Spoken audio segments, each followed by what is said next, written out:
Assalamualaikum warahmatullahi wabarakatuh.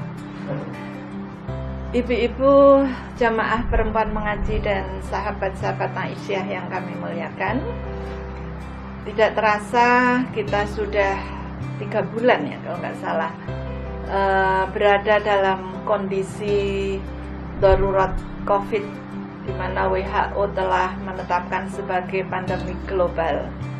Dalam hal ini kita juga sudah mengikuti bahwa pemerintah Republik Indonesia telah menetapkan sebagai darurat COVID sejak 28 Januari sampai 28 Februari, yang kemudian diperpanjang 29 Februari sampai 29 Mei. Allah, jadi sampai Idul Fitri, suasana Ramadan Idul Fitri, kita masih dalam suasana keprihatinan darurat COVID. Pemerintah pun sekarang juga sudah menetapkan beberapa daerah sebagai PSBB ya. Dan Muhammadiyah juga sudah memberikan satu tuntunan, khususnya Majelis Tarjih dan Tajdid telah memberikan tuntunan tentang ibadah. Bagaimana kita menunaikan ibadah, baik ibadah kepada Allah Subhanahu wa taala secara khusus maupun ibadah sosial dalam kondisi Covid ini. Ibu-ibu jamaah perempuan mengaji dan sahabat Aisyah yang kami muliakan, protokol kesehatan juga sudah dituntunkan. Kita semuanya menikmati ya, ada yang work from home, kita semuanya belajar juga dari rumah, putra-putri kita semuanya menikmati berada di rumah. Tuntunan yang dikeluarkan oleh Majelis Tarjih dan Tajdid itu menjadi pedoman kita semua. Meskipun mungkin kita merasakan, kita belum bisa membayangkan gimana ya besok kalau Idul Fitri, biasanya kita syiarnya demikian rupa, kita sholat berjamaah di lapangan, tapi besok di rumah saja. Sehingga ada juga seorang ibu yang menyampaikan, saya rasanya belum bisa meninggalkan sholat id di lapangan, belum bisa membayangkan bagaimana kita Ramadan nanti di rumah. Nah, inilah yang mestinya kita perlu perdalam. Kenapa tuntunan yang dituntunkan seperti itu? Ini semua sebenarnya sejalan dengan syariat ajaran agama Islam, dan dalam fikih tarjih ya, ini sebenarnya tuntunan itu adalah tuntunan yang sifatnya operasional. Al-ahkam al-far'iyah, hukum-hukum yang mengatur perbuatan-perbuatan kita, baik hubungannya dengan Allah maupun hubungannya dengan sesama manusia maupun dengan lingkungan kita, dalam keluarga, dalam masyarakat, kehidupan berbangsa. Semua itu sebenarnya ini adalah level yang ketiga. Di atasnya ada nilai-nilai dasar. Nah, kalau kita bisa memahami nilai-nilai dasar seperti yang kami sampaikan, ada seorang ibu yang merasa belum mampu untuk meninggalkan tidak sholat id di lapangan, tapi ketika Idul Fitri, ketika sholat tarawih, kenapa harus di rumah saja? Ketika kami sampaikan sebenarnya ada nilai-nilai dasarnya, maka ini bisa menerima. Maka itulah sebenarnya nilai-nilai dasar atau yang dikenal dengan al-qiyam al-asasiyah. Nah, pada kesempatan ini saya akan menyampaikan nilai-nilai dasar apa sih sebenarnya yang melandasi maksudnya tuntunan tersebut. Kalau tadi al-ahkam al-far'iyah berarti hukum itu sifatnya cabang perbuatan, maka ada hal yang usul, ada hal yang pokok, maka itulah nilai-nilai dasar. Ada 3 nilai dasar yang akan kami sampaikan, yang sudah dituntunkan oleh Majelis Tarjih dan Tajdid. Nilai dasar yang pertama adalah nilai keimanan. Keimanan kita kepada Allah yang Maha Kuasa. Keimanan kita kepada Allah yang Maha Adil, Allah yang Maha Rahman, dan Allah yang Maha Rahim. Kita meyakini bahwa COVID-19 yang katanya virusnya itu nano-nano ya, amat sangat kecil, tapi penyebarannya luar biasa. Bayangkan dari Wuhan sekarang sudah hampir seluruh dunia itu terkena wabah ini, sehingga WHO menyatakan sebagai pandemi global. Nah, kita meyakini bahwa itu sebenarnya adalah atas kehendak Allah, atas kekuasaan Allah. Itu semua adalah sebenarnya ciptaan Allah.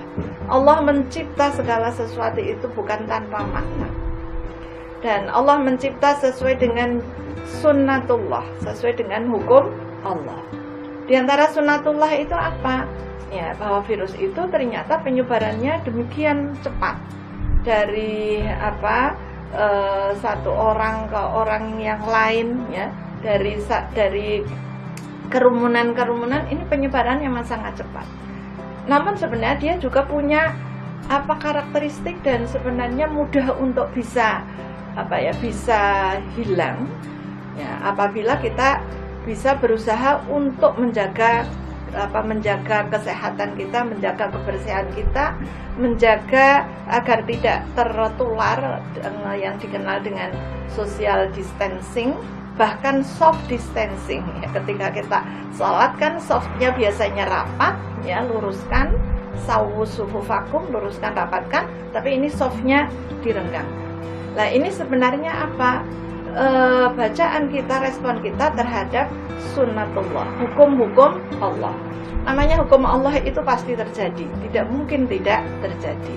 Lah, apa dengan keimanan kita itulah kita menyadari bahwa itu satu musibah. Nah, sehingga Allah Subhanahu wa Ta'ala dalam Al-Quran surat Al-Hadid, surat yang ke-57 ayat 22, Allah Subhanahu wa Ta'ala berfirman, A'udzu billahi minasyaitonir rajim. Ma asaba min musibatin fil ardi wala fi anfusikum illa fi kitabim min qabli an nabra'aha. Ma min musibatin, enggak ada satu bencana, satu musibah yang itu terjadi di bumi, wala fi anfusikum, dan juga tidak terjadi pada dirimu sekalian, kecuali semua itu sudah tertulis sebelumnya, sebelum sesuatu itu terjadi. Berarti ini adalah atas kehendak Allah. Ini satu musibah. Tugas kita apa dengan keimanan kita, nilai-nilai dasar kita iman kepada Allah yang maha kuasa, yang maha adil. Nggak mungkin Allah itu menzalimi hambanya. Dan juga Allah yang maha rahman dan maha rahim. Maka dalam hal ini ekspresi iman kita adalah apa? Berusaha untuk memperkecil risiko, berusaha untuk memutus mata rantai. Maka usaha memutus mata rantai dengan membersihkan membersihkan tangan dengan sabun, menjaga wudhu, aktivitas fisik dengan menjaga jarak. Ini sebenarnya adalah merupakan ekspresi iman. Keimanan kita, nilai-nilai dasar terhadap keimanan pada Allah tersebut, juga kita menyadari bahwa tadi Allah tidak berbuat zalim, tapi juga ini merupakan satu ujian. Nah, kalau ini ujian, maka dalam hal ini maka kita harus berusaha. Maka usaha menghadapi ujian inilah sebenarnya merupakan ekspresi iman. Yang kedua, nilai dasar yang kedua, bahwa nilai keimanan kita kepada Allah Subhanahu wa Ta'ala yang Maha Rahman dan yang Maha Rahim ini mewujudkan satu sikap optimisme, bukan keputusasaan. Bukan berarti kita pasrah, putus asa, dan sifat putus asa itu adalah bukan merupakan ekspresi pribadi seorang muslim. Wala tayasu min rauhillah, janganlah kamu berputus asa. Oleh karena itu maka sikap optimisme. Lah, optimisme inilah yang mendorong kita semua untuk melakukan ikhtiar. Nah, apa ikhtiar? Ikhtiarnya upaya yang semaksimal mungkin berjihad, ya, mengatasi penyebaran ini. Bahkan para pejuang-pejuang kita, para dokter, perawat, tenaga medis dan non medis yang berada di garda terdepan, maka mereka itulah sebenarnya sedang berusaha berjihad untuk mewujudkan optimisme, ekspresi dari ekspresi iman dalam bentuk optimisme, berjihad untuk melayani, mengobati yang sakit agar bisa sembuh. Maka jihad itulah merupakan ekspresi iman. Mudah-mudahan perjuangan mereka diterima oleh Allah sebagai amal jariah, sebagai amal soleh. Kami sudah menyampaikan jazakumullah khairal jazaa. Demikian juga bagi kita yang sehat, maka berikhtiar tadi untuk selalu menjaga kebersihan diri, selalu menjaga jarak untuk aktivitas sosial, aktivitas fisiknya agar kita lebih sehat, dan juga menjaga nutrisi yang halalan thayyiban, nutrisi yang bergizi sehingga ada kekebalan dan kesehatan kita terjaga. Namun semuanya ini terwujud dari nilai-nilai iman itu apa? Ada upaya tadi yang sungguh-sungguh berjihad untuk mewujudkan kesehatan dan bisa menghindari, bahkan insya Allah nanti mudah-mudahan akan segera bisa diatasi. Akhir-akhir ini semalam data menunjukkan bahwa alhamdulillah perbandingan antara yang wafat dengan yang sembuh sudah lebih tinggi yang sembuh. Kalau dulu kan yang wafat lebih banyak. Mudah-mudahan ini bagian dari optimisme kita yang merupakan ekspresi iman. Innallaha la yughayyiru ma biqaumin hatta yughayyiru ma bi anfusihim. Allah nggak akan mengubah satu kaum kecuali kita sendiri yang berikhtiar dengan sungguh-sungguh. Di mana ada kesukaran, nanti Allah akan memberikan kemudahan. Inna ma'al usri yusra, inna ma'al usri yusra. Ibu-ibu jamaah perempuan mengaji dan sahabat-sahabat Aisyah, marilah ikhtiar kita, jihad kita, upaya kita, termasuk sekarang ketika sudah 3 bulan ya, 3 bulan di rumah, 3 bulan tidak keluar, ada yang sudah tidak berusaha, maka permasalahan yang muncul adalah permasalahan ekonomi. Apa yang dilakukan Aisyah dan ta'awun sosial ini juga merupakan ekspresi dari iman dalam wujud optimisme tadi. Yang terakhir yaitu nilai dasar yang ketiga, nilai-nilai keimanan kita terhadap apa? Bahwa semua yang dicipta Allah itu pasti mengandung maslahat. Tujuan risalah Nabi Muhammad SAW diutus oleh Allah adalah satu-satu misinya adalah membawa maslahah. Wa ma arsalnaka illa rahmatal lil alamin. Dan kami Allah tidak mengutus kamu Muhammad kecuali hanya untuk membawa rahmat, membawa kebaikan, membawa kemaslahatan, kemanfaatan bagi seluruh alam. Inilah yang oleh para filosof hukum Islam dirumuskan sebagai maqasidut tasyri' atau tujuan syariah. Nah, tujuan syariah ini dikembangkan menjadi kulliyatul khams. Ada 5 hal yang paling asasi yang harus dilindungi, yaitu apa? Hifdzuddin, melindungi agama. Yang kedua, hifdzun nafas, melindungi jiwa. Jiwa agar supaya sehat, jiwa agar supaya bisa hidup layak, jangan sampai sakit, apalagi wafat. Maka di era Covid ini, upaya-upaya ikhtiar tadi sebenarnya adalah upaya untuk melindungi jiwa, termasuk menjaga jarak, ya, kebersihan dan sebagainya, itu melindungi jiwa. Yang ketiga adalah hifdzun nasl, yaitu melindungi keturunan, melindungi keluarga, mewujudkan keluarga yang sakinah, tidak ada kekerasan dalam rumah tangga. Ini sebelah hifdzun nasl. Hifdzul akal, melindungi akal, kemudian hifdzul mal, melindungi harta.